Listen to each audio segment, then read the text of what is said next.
It's the big clash between Praggnanandhaa and Vidit Gujrathi from the Prague Masters 2024. Round number 5, the two candidates going to clash each other very soon at the big event. But before that, they are facing off at Prague. They did play at Tata Steel as well, where the game ended in a draw. Prague and Vidit both known to take their time for the first move. But this time, Prague goes c4, the English opening. Now it's an interesting choice by Prague because he does go for e4 and d4. English is also played by him, but not that often. Vidit responds back with e5, and now knight comes out to c3. Their last encounter at Vaikanzi ended in a draw. Before that, Prague has beaten Vidit twice in classical chess, but when Prague was little, Vidit had beaten him thrice. So, there have been blows exchanged also in Rapid and Blitz. So, both of them have this nice little rivalry brewing between them on the board. 4 knights of the English. Prague goes for the fianchetto system with g3. He wants to put his bishop on this long diagonal, and Vidit goes for the open Sicilian with reversed colors. He plays d5. Now, in a way, you can say we are playing the reversed dragon here, but it's not that black is fighting for advantage or anything. It's like black is playing for equality here.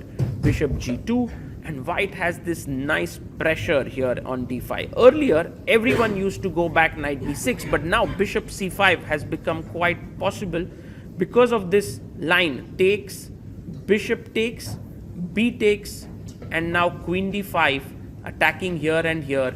And this is theory, so let's not get there. Bishop c5, d3 was played by Prague. He's well prepared. Castles happens because this line now is becoming quite well known. And now the bishop comes to the d2 square, just improving the position of the bishop. Rook can come to c1. Knight f6. Vidit moves his knight back, and Prague goes a3. His plan is to push b4, b5, and maybe Vidit can play a5 to stop it, but no, he goes h6. He stops the pawn from coming forward. Stops the bishop from going to g5 at some point, and now b4, attacking the bishop. Bishop goes back to d6, defending this. A very solid structure for black. You see all his pieces nicely positioned. And now Prague castles. So Prague has slightly more space on the queen side. Later he may want to go for b5, but Vidit stops it with a6. You can see Vidit's strategy here is to play solid chess. But what a move by Prague. Bishop c1, and with 1 hour 23 minutes on the clock means he's still in some kind of prep. He wants to put his bishop on b2 on the long diagonal, which is why he's even ready to waste tempo. He said that Vidit, you've put your bishop on d6, which is not the ideal square for your bishop, and I'm ready to make 2 moves for that. Queen d7. Vidit is now playing very solidly. He's playing in the center. He wants to get both his rooks here. He wants to play bishop h3. Now the knight jumps to a4. So one of the ideas here is rook c1. Put your knight here, force him to trade, and then get the bishop pair. Vidit goes bishop h3, and this is very logical chess because he wants to trade off the bishop, rook c1, and this is an important bishop that white has. If you trade it off, even the king can get slightly weakened on the king side.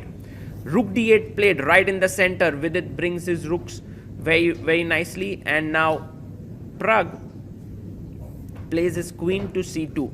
One of the things that happens is that when the bishops are traded, by the way, Vidit doesn't take, he plays rook e8, is that after king g2, you can put your pawn on the e4 square. That's an important thing. And rook d1 played. You can see he's removed his rook, so he wants to maybe drop his bishop back now so that the rook is not hanging. So Vidit quickly captures the bishop on g2. And now king g2 played, and here black may want to go for e4, but it's not such a good idea because right now after knight e4 there is this move knight c5, and there's big trouble on this d file. So that's the reason why he goes queen e6 and e4 played here.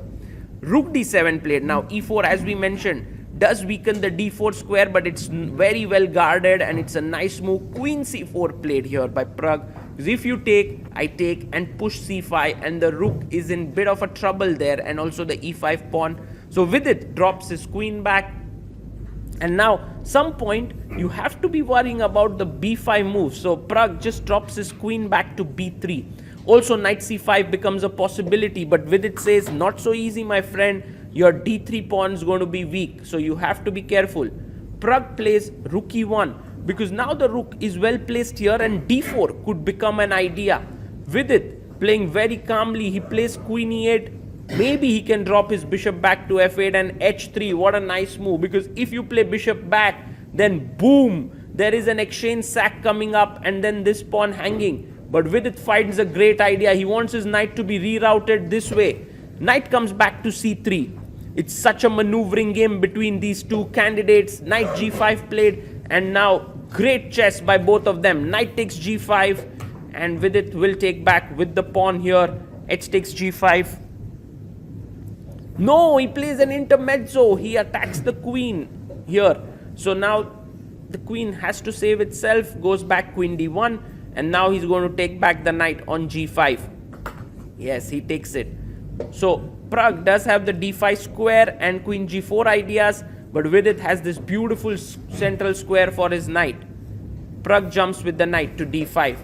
Now, if you kick the knight away, the knight will jump to b6. Also, bishop takes knight was a threat, so he goes back.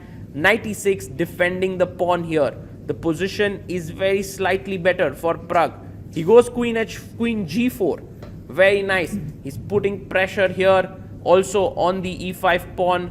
Vidit now plays bishop f8. An important move, because if you take this pawn, then after c6, the d3 pawn is hanging. And so h4 played here. Very classy move. c6. Knight is attacked. Because look, if you were to take here knight f6 and you lose the queen there. So that's the reason why c6, knight b6, Vidit chops off the pawn right in the center. And Pragg takes the g5 pawn. Oh, game is getting very sharp. Also, they are low on time. Now we are on move number 31. Vidit just has 8 minutes. He goes bishop e7, attacking this pawn, and Pragg has to push the pawn. He pushes it to g6. And now bishop can come to g5. Good move once again, putting pressure on the c1 rook. I think Pragg has to take the pawn on f7, and he does it. G takes f7 on the board. Queen takes f7 played. And now white is positionally worse. Black is positionally worse because his e5 pawn is weak, but black has the f file here. And bishop d2 played. Maybe rook f8 was a very nice move, launching an attack here. But bishop d2, Pragg goes for rook e2. Nice move, attacking the bishop. Now Vidit plays bishop c3. Again a solid move, because the bishop was attacking the e5 pawn. He brings it out there. Rook takes rook. Rook takes rook. And we are closing in on move number 40. 36 moves have been played. Knight is coming back to c4, attacking the pawn here on e5. Vidit needs to defend it somehow, and maybe the best thing to do is queen f6. That's what he does. He's keeping everything under control. Pragg is putting a lot of pressure on him, but it seems Vidit has managed it also on time. We are on move 38. Knight is coming to d4. a4, a3 pawn is attacked. Knight comes to e3. Can Vidit chop off the a3 pawn?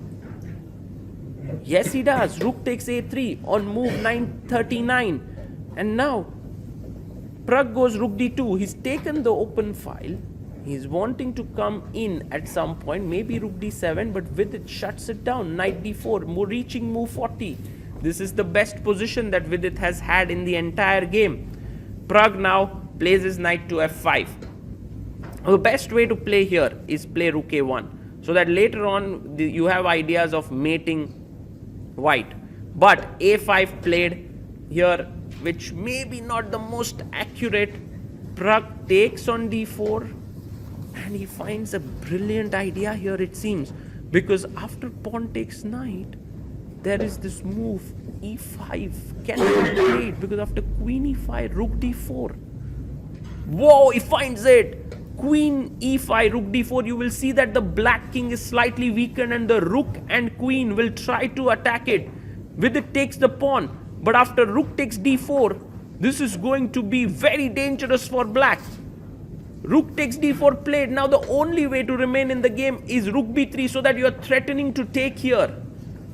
But Vidit blunders with a b4. Well, his point is this: checks are not working. Black is in the game, but Pragg finds rook e4. The queen needs to be dislodged from e5 so that it doesn't protect here. Also, queen e8 check becomes possible. Oh my god. Queen d5, pinning the rook here. King h2. Wow. Now you will see rook e7 is a threat. Also, the threat is check and king is getting mated. Rook a2 played by Vidit, but this is game over because there are checks everywhere. Queen c8 check. And now it's over because king f7 is met with queen e8 check. So he goes king h7, but in comes another check here, which is rook to h4. And even before Pragg is able to, Vidit is able to get to the white king, Pragg is there. Queen e8 check. Insane attack here by Pragg, just with his queen and rook. Little could one have imagined that this would get so nasty. Now you can play rook h5 and win the queen. But why win the queen when you can checkmate the king? And that's exactly what Pragg is doing. He goes queen e7, and his point is that after king f5, there is rook f4 check. And what a hunt this has been.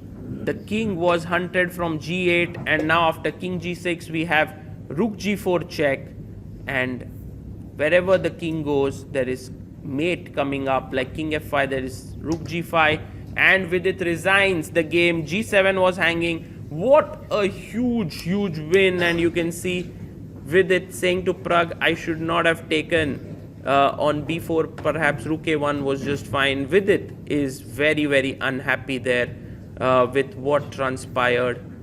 Let's hear their analysis if we can and leave it to that. But I like the fact that after such a tense game, they are still analyzing the game and talking to each other. Pragg scores a very important win in this tournament. He lost 2 games against Rapport and Maksudlu. Vidit had 4 draws, but with this, Pragg moves to 50% score.